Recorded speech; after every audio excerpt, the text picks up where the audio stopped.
Barry, thank you for your time. Wow, what an invitation to join you, have a chat about cricket at a most wonderful golf club here in Knysna.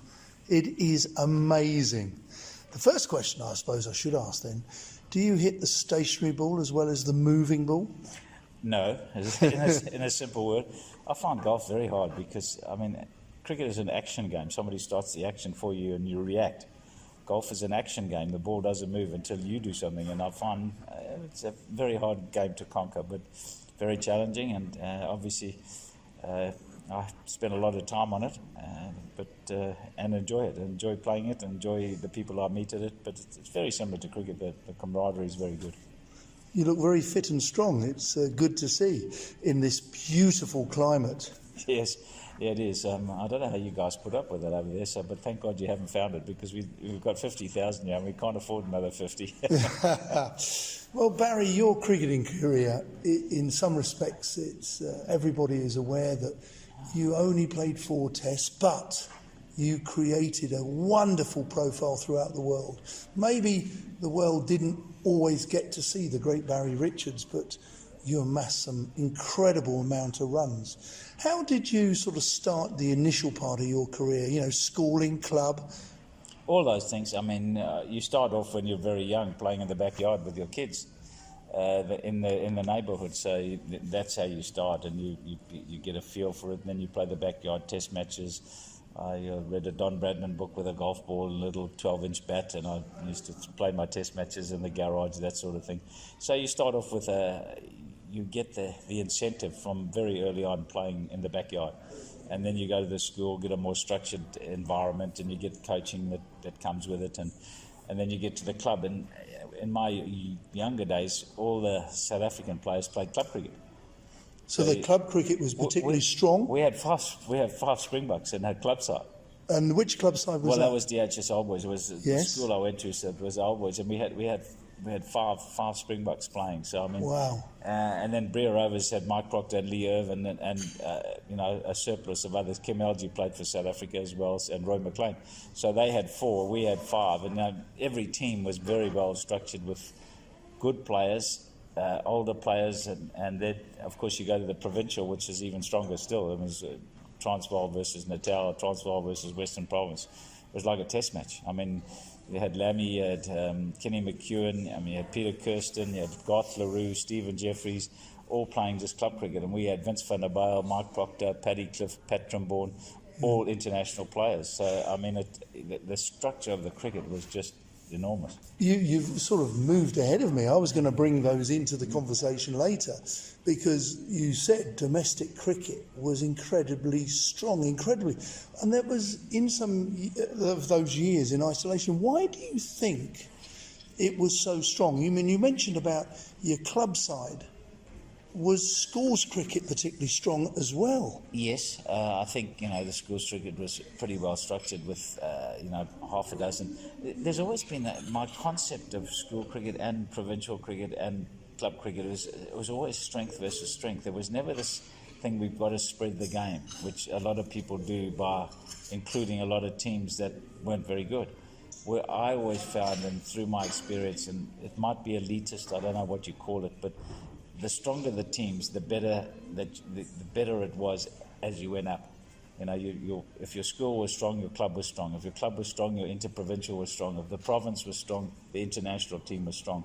And you kept it down to making it very difficult to get into teams, not making it very easy and giving, a lot of teams an easy passage at various different times. I just feel that, and I feel in county cricket there should only be 12 counties, but that's a turkeys for Christmas job, so I'm not even going to go there. You're never going to go there, yeah. It's a difficult one with different things happening in the UK. Just staying with South Africa, because I first met you when I first came over here as a young cricketer in Durban, and you were very kind towards me. Kenny McEwen sorted me out a job. Obviously, you've got a great historic record in English cricket, but just staying with South Africa just for a minute. Who were your heroes growing up? Did you go to bed at night as an ambitious young man thinking, tomorrow I'm going to score 100? What sort of turned you on? No, I mean, a success always turns you on. So, and I mean, proving yourself at a level turns you on. There might be criteria on the day that, difficult wicket, difficult bowler, all those things are motivators. Great pride. Great pride always in your. I mean, sometimes that falls away a little bit when, there isn't much to prove and you're clubbing baby seals. That was never my game. There's a lot of players around who go to Oxford and Cambridge and they club the baby seals for 250 and set up their average for the whole season. That just wasn't me at all. I had no interest in that whatsoever. And that's why records don't play a huge part in my, if I was that way orientated, I probably could have averaged another 10 runs an innings. Yeah. Because, once the challenge was over, the game, unless you needed to win the game, you know what I mean? That's a different match-winning innings. That kind of thing. So, I mean, for me, that was the motivator. And I had heroes. I mean, Jackie McGlew was a hero. Trevor Goddard was a hero. Raymond, all the guys who played in the 50s and 60s were, they were icons for us. And obviously we played with them and they were part of your passage through cricket. I first met you, as I said, where I got to know you was in South Africa in '85. But what you won't be aware is, as a young man, I did the old white scoreboard. I was the scoreboard operator as a schoolboy at Canterbury St Lawrence Ground. Okay. And not that you would know, my brother played a little bit, and he came home quite often. He played only when Derek Underwood was away at a test match. Yeah. He was a slow left armer for Kent. And he always said to me, if you want to have a watch of someone, come and watch this Barry Richards. And I was only young, so you wouldn't believe this, but I collected your autograph as a young man at Canterbury Cricket Week or wherever, etc. Wherever I would turn up to the county, to the St Lawrence Ground, I'd collect your autograph. So I had it on numerous occasions as a young man, as a young boy. Did you use it in your checkbook at all? No. Would it be worth quite a lot? No. Hey, judging by this golf club, Barry, this is beautiful. It is, indeed. But staying with South Africa, I had a little look and I noticed you sort of, it talks about you had a profile game where you did well for the South African Colts. I noticed you scored a 63 against the touring MCC side, as it was in those days, England, in 64-65. That, as a confidence-based innings, you might not have ever struggled with nerves, but to score 60-odd in a game as a young man, I think you were about 20, in that particular game must have given you great confidence? Yeah, do you remember it? Yeah, I do. It was, it was probably the first 50 I got in any game of significance. So it does stick in your mind. I suppose that plus your first 100 or your first 100 in a test match or stuff like that sticks in your mind. But I was pretty pleased with the way I played, and we had. Remember the attack? Yeah, they had some useful players. I think David Brown was part of the attack. I know the spinners were Titmus and Allen. Tom Cartwright was, I think. Wow, the great reputation, Tom Cartwright. Yeah, was he miserly? He was. Not so much in South Africa as he was in England. He was a lot more difficult in England. Because of the damper wickets. Just him and Derek Shackleton, it looked like medium, just nothings in hotter countries, but in England, they were a severe test of your skill. It was a tremendous booster for me to, it sort of set me on the path. We had a very difficult wicket in Natal, and I think I got 29 out of not a very high score, and that was a much more difficult wicket, and I in many ways that was something that gave me as much of a confidence boost as the 63. Yeah, that's how sometimes under difficult circumstances, a young man just feeling away. If you've got a difficult set of circumstances and you get a pass mark, that in many ways is a better or a bigger boost than a bigger score on an easier wicket. So in a way you sort of started your, not professional, but your senior career against the MCC with a couple of knocks, but also you then over a period of time, developed a cracking identity and a reputation within South African cricket. How did Hampshire come about? I toured with the schoolboys in The national side, schoolboys. South African schools toured England. First touring side, a schoolboy touring side ever anywhere. And we went to England. Jackie McGlue was our manager. Yeah. And we played against all the schools and absolutely whooped them. But then we played against the county second sides. We played Notts, I think, and certainly played Hampshire, and I think I got 80. And Leo Harrison obviously was looking after the second 11 that side, and then when Clive Lloyd decided not to go with Hampshire, Is that right? he went with Lancashire, obviously, I don't know, more financial, I suppose. They were opted look for Sussex initially were looking, but Hampshire, I didn't know any one county from another in terms of who's who in the zoo, so I had no affinity with any county at any stage. And I never sort of said my father played for this or my grandfather supported that or my uncle supported this. Every county was in the thing, and I think Hampshire just came up with the best deal. So I said, I want to play professional cricket. Here's the best deal, and away I go. And you had a career of longevity, and you had a wonderful reputation. So if we just mention that South African national under-19 side, were there any other great players in that? Well, it was actually, none of us were 19, we were all 16. Oh, really? Yeah, it was basically an under-17 side. So did they pick that with potential? Yeah. No. It was just, schoolboy cricket was very strong in those days. And I mean, of those guys, probably at least 10 of them went on to play provincial cricket of some sort. Mike Proctor was in there. Hilton. Was he? Yeah, Hilton Ackerman was another one. There was a guy called Mike Smitherman who played for Natal. There was Brian Surtees played for Free State. Neil Rosendorff played many years for Free State. Very good player.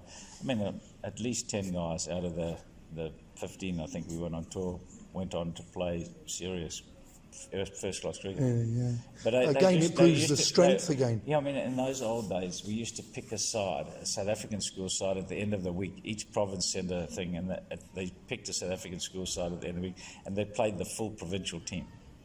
So if we were playing in Cape Town, we played against Western Province. If we were playing in Durban, we played against Natal. If we were playing in Transvaal, we played on the Saturday against Transvaal at the Wanderers. So I've played 3 years. The middle year I got 100 in one of those games as a schoolboy against the Western Province side. So, that sort of gives you a lot of impetus as getting to know who's this guy. Suddenly people take notice, because I think at that point in time in '63 there'd been only one other schoolboy that even got they got 100 against the provincial side, So it just didn't happen. That's all fallen away. That just does not happen now, because there's academies and there's this and there's that, and there's a pathway under 17 or 19, but they don't do that anymore. So you're never tested against the best at an early age now. So you joined Hampshire, Yep. And you had a distinguished career there. Now, you probably can remember the Essex side of that era, and they were talking about sometimes Essex are viewed as a bit bonkers and they have a bit of fun. Absolutely. Tell me about the Hampshire characters of those days. Well, there were a few old hardheads in Hampshire. We had Derek Shackleton, 1,000 wickets, Butch White, 1,000 wickets, Bob Cotton, 1,000 wickets, Peter Sainsbury, been around forever, Roy Marshall, international player. So when I came into the side, there was quite established. Yes, and a youngster wasn't viewed with wide eyes and welcome. You have to earn your stripes for those guys, and I'm sure you know exactly what I'm talking about. That you didn't seasoned old pros. Yeah, you didn't just walk in and say, "Here I am." You had to. So, my first indoor net was 4 bounces from Butch White, and he said, "You're getting all the money, you get all the runs." This is an eye-opener. They made it hard, and not that it was any skin off my nose. I had to prove it, because I was one of the few, overseas players that came to play that was not an international at that point in time. Yeah. So I had a lot to prove, and that's what I did. Coming from provincial Currie Cup cricket here, strong, Yeah. absolutely, but you didn't always play too much. You know, we know in England we used to play even more and lots of games. Did you, as a cricketer, enjoy playing almost every day? Hated it. Really? Not hated it. That's not the. Because some people say if you're in form, you're happy. Just keep going. I mean, I found that it just got. I mean, a lot of people they can do that through an English summer, but then they don't go through a South African summer. They forget that we finished on the 12th of September in county cricket. I'd get on the plane on the 13th. I'd be playing for Wolf Isaacs on the 14th. I'd be coaching on the 16th. You know, so there was no break.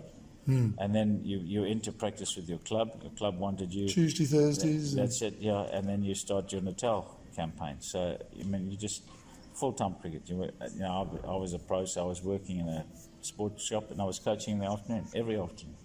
So, it was a... May I move? It was just, I felt sometimes it got here, you know. I mean, you needed, now they've got people who manage them and people who suggest the mental this. side of it. Yeah, no, I mean, they manage the guys and they say, listen, have a break. There was no thought of breaks in those days. If you wanted why the hell will you have a break and I can't have a break? You know, there wasn't the look after the player type scenario. No coaches around, really. No, and, you why do you want time off? We pay you. Yeah. There's none of that was the hard ass, you know. Desmond Egan, when I first arrived at Hampshire, they used to drop you at the ground and say, okay, where do you live? You find your own way out. When it was a hard school, it wasn't, that we'll give you a lift to your place. Right. Our job was to drop you at the ground. You got your bloody big box that you put it down there, found a place to hide it, and you walk home. So there was a different scenario completely. I found that part of it tough. Yeah. Yeah, I think. As a youngster going there, you weren't. You had to. After a couple of years, I just said, listen, I can't just walk around. You've got to. I was the first to get a car in Hampshire. Hey. Yeah, Peter Cooper gave us it. So I said, listen, if I'm coming there, I need to get around. They're still in business today. Yeah. So that was the start of cars for all the players. Yeah. And that all that sort of stuff. Now they wouldn't wear give me something to digs to wear. So I eventually you end up buying because you find a little development, a little house. Yeah. So you use that as a. Where did you live? In Chandler's Ford. I was Chandler's Ford. Yeah. Well, all the guys. Bob Stevenson moved there. Trevor Jesty moved there. Mike Taylor moved there. Nearly all half the side were there. So you'd have travelled with a few of those most of the time. Yeah. If I can move on to your technique, because it's a really interesting sort of subject today. What kind of a bat did you... I think I can remember you using the St. Peter stuff. Yeah, I did that. That was at the end of my career. When Greggy went to work for them. And That's right. He asked me to go along and I was getting to the end of my career. I think many people can remember the old St. Peter stuff. Yeah, well, that basically was the old Slazenger guys that got the sack from Slazenger, and Greggy picked it up and ran with it. But I was at Grey Nichols most of my Yes. and I used a bat about 2.6 to 2.7. I like a very whippy handle, but it's Grips? I liked that. I don't know if you ever knew that super short bat that they used to have. They used to have a sponge in the grip. Go on. And that I really enjoyed. It was it wasn't a double grip. It was like a little a sponge that they put underneath the grip, and then the grip on top of it. Not like a squash type thing. Yeah, similar to that. Is it? Yeah, but it just had a little sponge in it. Yeah. Yeah.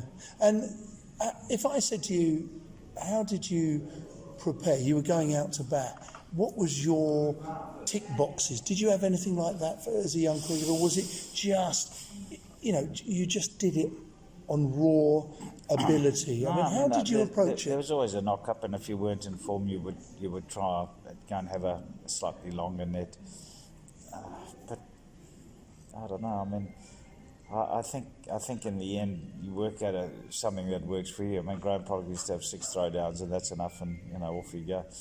I would go to either extreme. If I was batting well, 6 throwdowns is enough, and if I wasn't, then I would, perhaps go there a little bit earlier and get the bowlers to bowl a little bit and stuff like that. So there was no set preparation for you. I didn't say there was one single way that worked. I had a multitude of ways of doing it, depending on the situation.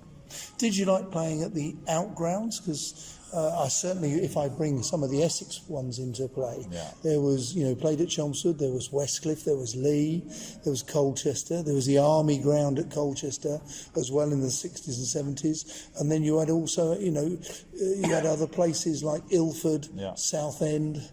How did you feel about the outgrounds? Well, Westcliff, that's an interesting one. I batted 3 times, high score 176, total runs 176, average 2 50. noughts. Yeah, that's the only pair in my whole career. Was it really? At Westcliff? Caught Boyce bowled Turner, caught Turner bowled Boyce. Keith Boyce, good cricketer? Yeah, very good. Very underrated. I mean, a lot of good cricketers at that time, with the West Indies, and obviously Sobey was the man of the moment. So, Boyce, it was hard for him to compete with that, but he was a terrific cricketer, really was. Did you have quite a good record against Essex? Yeah, I would say, can't remember really, but I would say generally speaking, I got one of my best hundreds in John Player League against them. Did you? Yeah, the old 40 over competition. Yeah, we were 117 for 1, and I was the 1 for 101. Out of 117? Oh my God. Gordon couldn't play that game, and they had a little bloke called Peter Barrett who opened with me. It's a little left-hander that played in the leagues. They thought he was going to go somewhere. Sadly died in a car accident, never made it really. But he had, and they had the full Monty out there, and I just played out of my boots. And who was the Essex attack those days? J.K. Stewart, Turner, Keith Boyce. Yeah. No, they had a Ackfield East. Yeah, Hobbs. Ackfield East, Hobbs. No, Hobbs, he didn't play in the one day. I think it was East and Ackfield played in that game, and I think it was Turner, Boyce, and J.K. Yeah, that's not a bad side, not a bad attack. 5 bowlers, yeah. So 100 odd in 117, which and I think there's a stat associated with yourself. There was you got 100 in the morning of a first-class game. 8 times. So you got 9 times in the first session. Unbelievable. You just mentioned about a John Player League. Hell, you would have enjoyed T20s, wouldn't you? Oh, yeah, man. To me, T20 has taken the competitiveness. It's reduced a bowler to a starter. He's not a bowler anymore. He just starts the game off. and you're bringing the... I mean, golf courses they made longer. Technology has caught up with golf courses, so they've made them longer. Technology's caught up with cricket, and they've made the ground smaller. So, I mean, obviously, it's just a slugfest. I don't know why they bother with scorers. So you just say, listen, every 6 that went 80 metres, the next one at 90, so you're 170. You count all the 6 distances together, one team versus the other, and you've got a winner. Send the scorers home. I am pleased to hear there's some sympathy for the bowlers. Oh, I mean, it's just ridiculous. I mean, the bowlers, they can't bowl it around your ear. They can't, this far wide, of off stump, it's a wide. It's the pad going down the leg side, it's a wide. I mean, it's going to land on the tabletop, so you just, and the wickets are prepared for that, so you just stand and you just wind up. Can I nominate you for the chairman of the Bowlers Union? You can nominate me for chairman of the contest union. Because the contest has been taken out of the contest, and that's what I don't like. Yeah. I mean, there's just no contest. I mean, the ball doesn't swing. You're not allowed to bowl bounces. You're not allowed to bowl down the leg side. You just got to. They're telling the bowlers you've got to bowl on something which is like a tablecloth, and the batsmen are just saying, "Whoa, I like this." You just stand from the bowlers on. You just go whack and away it goes. I mean, it's sad. I mean, you just don't see the ball nibbling about like. I mean, I played. It's a great skill. Yeah, well, I played. We talk about Brian Edmeades opened for Essex, and we played. I forget where it was one of the Essex grounds, and Shaq bowled the first ball, and it came straight to me at waist high on the right hand side. It slipped without touching anything, except the wicket. It hit the pitch, and came to me. Yeah, just nipped like this, and bloody Edmeades' eyes came through. So, I mean, those are the kind of wickets were challenging. And I mean, you couldn't just stand there and go whack. But I mean, I understand what it's all about. It's all about people want to come in, they want to see a result, they want quick. and it's over, and you know. But I don't know where it's going. What do you go?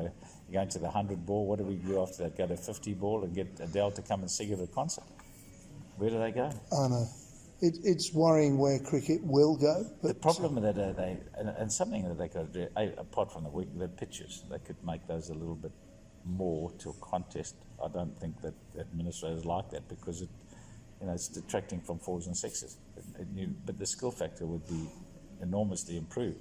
Is the ball? Yes. I mean, if a bat is David Warner's bat at one stage was 63 millimeters wide, mine was 18 at the best. As in the depth of it to give it the meat, the edge. The edge, yeah. So, I mean, and the ball hasn't changed not even one stitch. We've actually reduced some of the stitching in some of the balls in England. Correct. And the stitching, or the stuff from the stitching used to come from Ireland, and now it comes from Poland, and it's not as good. So it wears out quicker. So I mean, there's all those things with the ball which why not? If you're gonna give a guy 63 millimeters and the other guy only 18, why don't you put an extra stitch on the ball? So okay, let's see if you can play that with a 63 millimeter bat.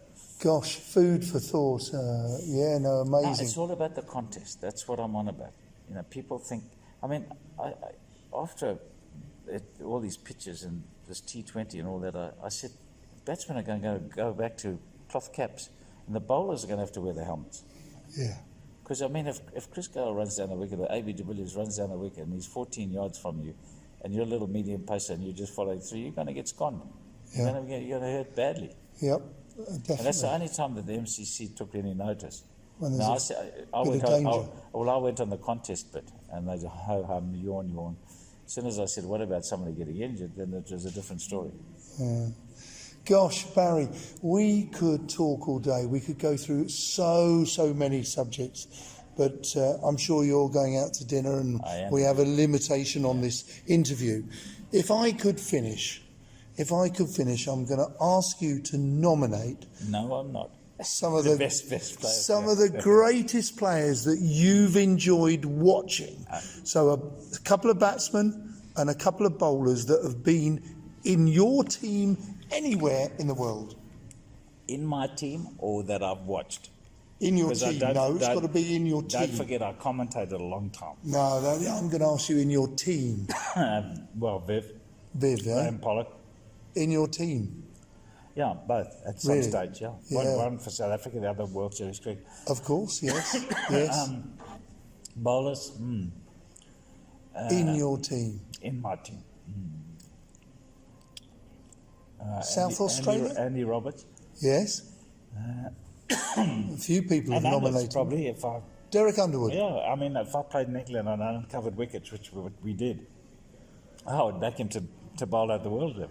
Would you? Yeah. No, I mean, you can think of Lilly at Perth, and you can think of Thompson in Queensland, where it was he was unplayable at times.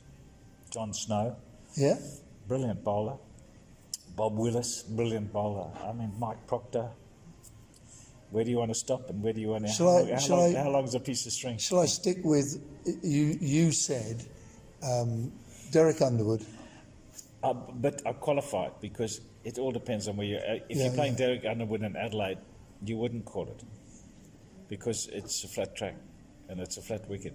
But if you said Derek Underwood at Canterbury on an uncovered wicket, you'd pick him every time. He'd be first picked. Would he? Yeah, absolutely. I mean, he got 7 for 17 against us on a wet wicket. I don't know how we got 17 off him.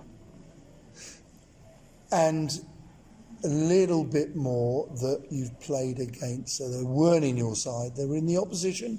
It can be Test, it can be the Currie Cup, Sheffield Shield, somebody that you thought was magnificent, both batting and bowling.